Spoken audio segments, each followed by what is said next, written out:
మహబాద్ జిల్లా కేంద్రంలో గత 3 సంవత్సరాలుగా వేలాది మంది పేదలు ప్రభుత్వ స్థలంలో గుడిసెలు వేసుకొని నివాసం ఉంటున్నటువంటి స్థితి కొనసాగుతుంటే ఈరోజు ఉదయాన్నే పోలీసులు అట్లాగే రెవెన్యూ అధికారులు జేసీబీలో తీసుకెళ్లి అక్కడ గుడిసెలు కూల్చేసేటటువంటి కార్యక్రమానికి ప్రయత్నం చేశారు.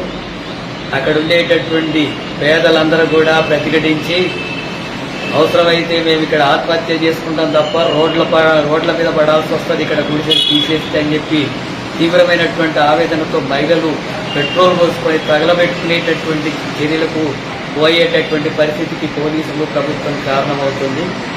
ఇప్పటికైనా అక్కడ పేదలు నివాసం ఉంటున్నటువంటి వాళ్ళందరికీ కూడా వెంటనే పట్టాలిచ్చి ఇళ్ల నిర్మాణానికి ప్రభుత్వం చర్యలు చేపట్టాలని చెప్పి సిపిఎం పార్టీగా డిమాండ్ చేస్తున్నాం. అక్కడ 200 ఎకరాల భూమి ఉంది, అది పూర్తిగా ప్రభుత్వ భూమి.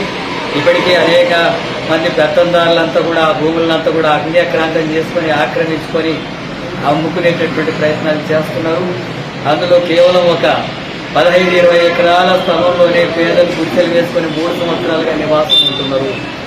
ఇప్పటికే బీఆర్ఎస్ ప్రభుత్వం కూడా 18 సార్లు ఆ ఇళ్ల స్థలాలను కూల్చే ప్రయత్నం చేసింది, ప్రజలు ప్రతిఘటించారు. కాంగ్రెస్ అధికారులకు వచ్చిన తర్వాత కూడా ఇది 3వసారి ఆ గుడిసెలు కూల్చేసే ప్రయత్నం చేస్తున్నారు. అది కలెక్టర్ ఆఫీస్ ఆవరణలో అంటున్నారు. కలెక్టర్ ఆఫీస్కు దానికి చాలా దూరం ఉంది, వాళ్ళకి ఎలాంటి ఆటంకం కూడా లేదు.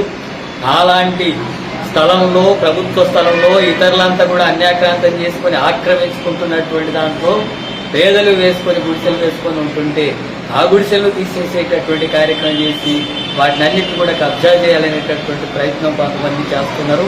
ఇప్పటికీ ఎమ్మెల్యే దృష్టికి తీసుకెళ్తే అనేక సార్లు ఎమ్మెల్యే హామీ ఇచ్చాడు, వాటిని పరిష్కరిస్తాం, ఇళ్ల స్థలాన్ని ఇస్తామని చెప్పారు. అట్లాగే ఇప్పుడుండేటటువంటి ముఖ్యమంత్రి దృష్టికి కూడా, రేవంత్ రెడ్డి దృష్టికి కూడా తీసుకెళ్లినప్పుడు వాటిని పరిష్కారం చేస్తామని చెప్పి హామీలు ఇచ్చాడు. ఇప్పుడు మరోసారి ఆ పోలీస్ యంత్రాంగం అంతా, రెవెన్యూ వాళ్ళంతా కూడా ఈ కూల్చే ప్రయత్నం చేస్తుందంటే ముఖ్యమంత్రి వెంటనే స్పందించాల్సినటువంటి అవసరం ఉంది. మొత్తం రాష్ట్రంలో గత ప్రభుత్వం పేదలకు వ్యతిరేకంగా ఇళ్ల స్థలాలు ఇవ్వకుండా, డబుల్ బెడ్రూమ్లు కట్టకుండా ప్రజా వ్యతిరేకమైన విధానాలు అనుసరించడం వల్ల ఆ ప్రభుత్వాన్ని గద్దె దించారు. కనీసం కాంగ్రెస్ పార్టీ అయినా అధికారంలోకి వచ్చిన తర్వాత ఆ పేదల ఓట్లతోనే అధికారంలోకి వచ్చింది.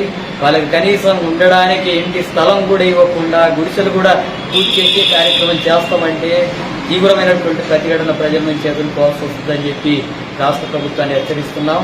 అట్లాగే సిపిఎం పార్టీ పేద ప్రజలకు అండగా ఇంటి స్థలం లేనటువంటి వాళ్ళకు, భూములు లేనటువంటి వాళ్ళకు ప్రజా సమస్యల పరిష్కారం కోసం పెద్ద ఎత్తున ఆందోళన పోరాటం జరుగుతుంది.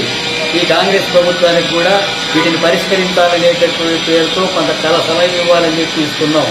అయినా ప్రభుత్వం పేదలకు వ్యతిరేకంగా, పెత్తందారులకు అనుకూలంగా ఈ గుడిసెలు తీసేటటువంటి కార్యక్రమాన్ని కోరుకుంటే తీవ్రమైనటువంటి ప్రజా ప్రతిఘటన ఎదుర్కోవాల్సి వస్తుంది.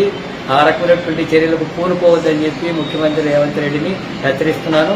వెంటనే ఆయన జోక్యం చేసుకొని అక్కడ ఎలాంటి అవాంతరాలు జరగకుండా పేదలకు ఇళ్ల స్థలాలు ఇచ్చేటట్టుగా చర్యలు తీసుకోవాలా.